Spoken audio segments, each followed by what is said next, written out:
Bible कहती है जो मैं करना चाहता हूं वो नहीं कर पा रहा हूं, जो नहीं करना चाहता हूं वो कर रहा हूं। बोलो ये पाप की ताकत है। हां, समझ आ रही है कि नहीं? मैंने कहा समझ आ रही है कि नहीं? ये कौन सी ताकत है? ये पाप की ताकत। उसने कहा जो मैं करना चाहता हूं वो मैं नहीं कर पा रहा हूं, जो मैं नहीं करना चाहता वही कर रहा हूं। इसका मतलब शैतान जानता है कि अगर उसने आपको युद्ध लड़ने दिया और जीतने दिया, उसकी ग्रिप आपसे छूटेगी।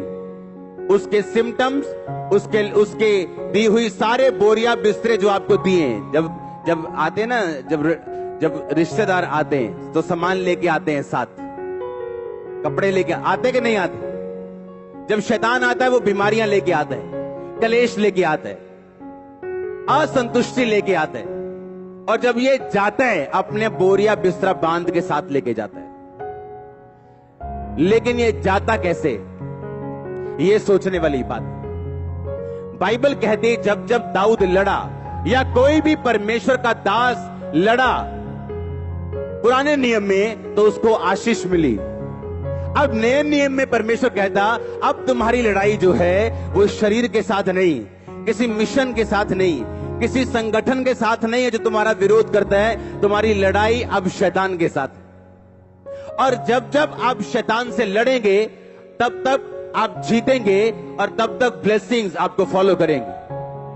आपकी लाइफ की कुछ आशीषें ऐसी हैं, अगर आप पाप छोड़ दें, सर्टन टाइप की आशीष आपकी लाइफ में बिना प्रेयर के आ जाएगी जब आप अपने शरीर पर फतह पालेंगे। परमेश्वर ने कहा, जब चेलों ने पूछा हम ये दुष्ट आत्मा क्यों नहीं निकाल सके, हम ये हीलिंग क्यों नहीं कर सके, उसने कहा ये हीलिंग वही कर सकते हैं जो प्रार्थना और उपवास में रहते हैं। क्योंकि जब आप प्रेयर में और उपवास में रहेंगे आप अपने शरीर पर काबू कर लेंगे। मैंने लोगों को देखा जो वो नहीं करना चाहते वो करते हैं, जो वो करना चाहते वो कर नहीं पाते। दिल करता है सेवा करने का, कर नहीं पाते, क्योंकि उनके ऊपर सिन की पावर है, पाप की पावर ने उन पे कब्जा की है। और पाप की पावर को तोड़ने के लिए आपको फास्टिंग करनी पड़ती है, आपको प्रेयर करनी पड़ती है, आपको और फास्टिंग और प्रेयर और फास्टिंग और प्रेयर, जब तक आप उस पाप पर कब्जा नहीं कर लेते और उसे हरा नहीं देते। और उसके बाद जीत श्योर है जो परमेश्वर ने आपके लिए रखी हुई है। अगर आमीन ऊंचा, ये आशीष आपकी ही। हालेलुया, जोर से बोलो हालेलुया, जोर से ऊंची आवाज में बोलो हालेलुया। आज सिन पावर आपकी लाइफ से टूटने वाली है और यीशु मसीह के नाम में आप रिलीज होने वाले हो, और यीशु मसीह के नाम में प्रार्थना में आप रिलीज होने वाले हो, फास्टिंग में आप रिलीज होने वाले हो। आमीन ऊंचा, आशीष ऊंची। मैंने कहा आमीन ऊंचा, आशीष ऊंची। हालेलुया, जोर से बोलो हालेलुया। आपको ध्यान से आज का वचन समझना है। अगर आप लड़ेंगे नहीं, आप जीतेंगे नहीं। और अगर आप लड़ना चाहते हो, आपको आपके पाप से और शरीर के कामों से आजाद होना पड़ेगा। आमीन। जब जब आप अपनी बुलाहट के अनुसार लड़ेंगे, वो व्यभिचार हो सकता है जिससे आपकी लड़ाई हो, गंदा देखना हो सकता है जो आपकी कमजोरी हो, टीवी हो सकता है, झूठ बोलना हो सकता है, पैसा हो सकता है, चोरी हो सकता है, गंदगी हो सकता है, गंदे दोस्त हो सकते हैं। ये आपकी रुकावट है लड़ने में। ये आपको इनइफेक्टिव, ये आपको ऐसा हथियार बनाती जो थोथ है, जिसकी धार कमजोर है। और जब धार कमजोर होगी, पेड़ कटने में टाइम लगेगा, जोर ज्यादा लगेगा। जो काम दूसरा बंदा आराम से कर रहा है वो आपको हैवी लगेगा। आप कुछ पापों के ऊपर फतह पा लेंगे। परमेश्वर कुछ ब्लेसिंग्स, चर्च ग्रोथ, ऐसी चीजें जो लोग मांगते मिलती नहीं, आपकी लाइफ में रिलीज करता है उनको। वो फाइनेंशियल ब्लेसिंग हो, वो कोई भी ब्लेसिंग क्यों ना हो, जब जब आप परमेश्वर की ओर बढ़ेंगे और अपने पाप के ऊपर फतह पाएंगे, वो आपकी लाइफ में आने वाली। कुछ ब्लेसिंग्स ऐसी हैं, जब तक आप अपने पापों के ऊपर फतह नहीं पाते, वो आपकी लाइफ में एंटर नहीं करती। हालेलुया। जो सिन पावर है वो आपको एक्चुअल में रोकती है अगले लेवल पे जाने से। वो फाइनेंस का हो, लाइफ का हो, शांति का हो। आपके परिवार में कुछ कलेश ऐसे हैं, जब तक आप नहीं सुधरेंगे वो कभी नहीं जाएंगे। आपके फैमिली के कुछ ट्रबल ऐसे हैं, जब तक आप नहीं सुधरेंगे, आप लाख समझा के देख लो, बूढ़े बुजुर्ग समझा के देख लो, वो नहीं जाएंगे। क्योंकि ये साबित करती हैं चीजें कि हम एक लड़ाई में हैं, और ये लड़ाई आत्मिक है। हालेलुया।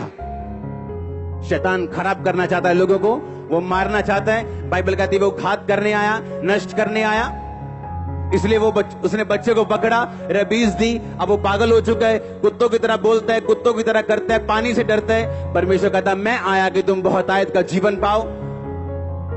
क्रूसेड अटेंड करते हैं, दुष्ट आत्मा जाती, घर जाता है बिल्कुल हील। एक दिन चेक करते हैं, 2 दिन चेक करते हैं, क्रूसेड पे गवाही देते हैं। आज 6 महीने बाद फिर गवाही देने आए।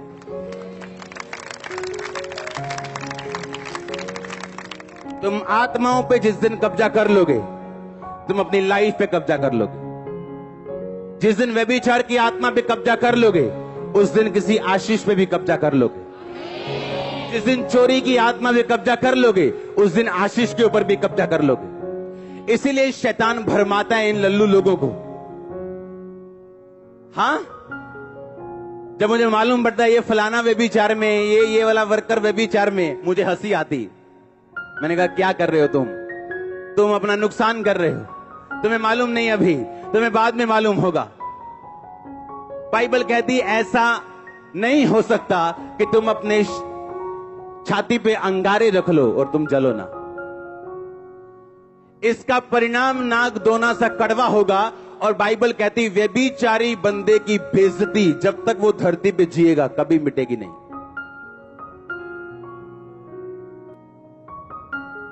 कभी, नेवर।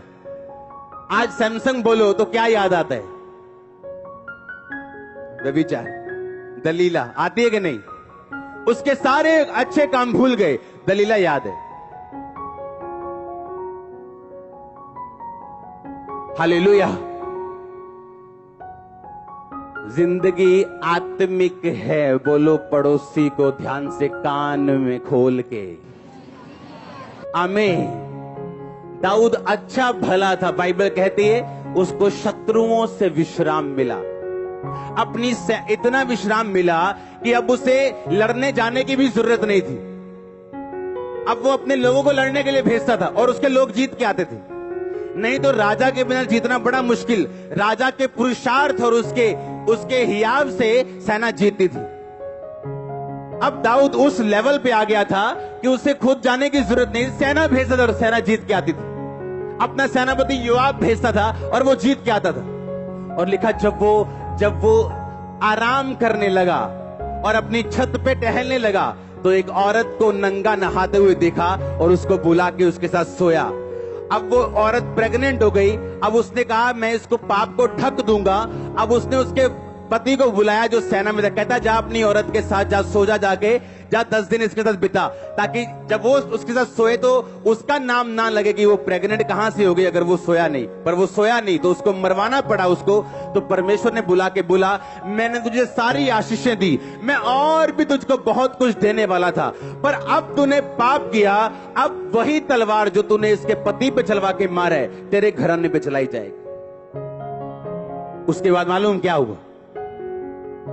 उसके बाद दाऊद के कितने बच्चे थे, उसका अपना बेटा उसकी अपनी बेटी के ऊपर मोहित हो गया। बाइबल कहती उसके साथ रेप किया और उसके बाद उससे नफरत करने लगा। और उसके अपने भाई ने फिर अपने भाई को मारा अपनी बहन का रेप करने के कारण।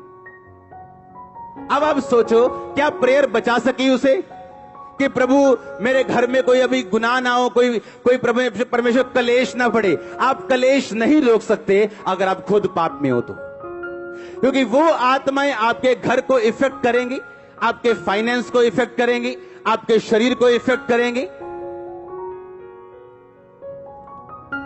पास्टर्स लोगों को मैं बताना चाहता हूं जो ऑनलाइन है, लोगों की कंडीशन देख के कभी मत फैसला करो, कभी नहीं, कभी भी नहीं, नेवर। ऐसे लोग हैं जो मैंने गाते हुए देखे क्वायर में, और आगे आगे बोलेंगे पापा जी मेरे थायराइड है, और बाद में मालूम होता है इनकी फ्रेंडशिप थी यहीं पे किसी के साथ, और पापा प्रेयर कर रहे थायराइड पे। नो नो नहीं, ये वो वाला पापा नहीं। हालेलुया, जिसकी आंखें बंद हो।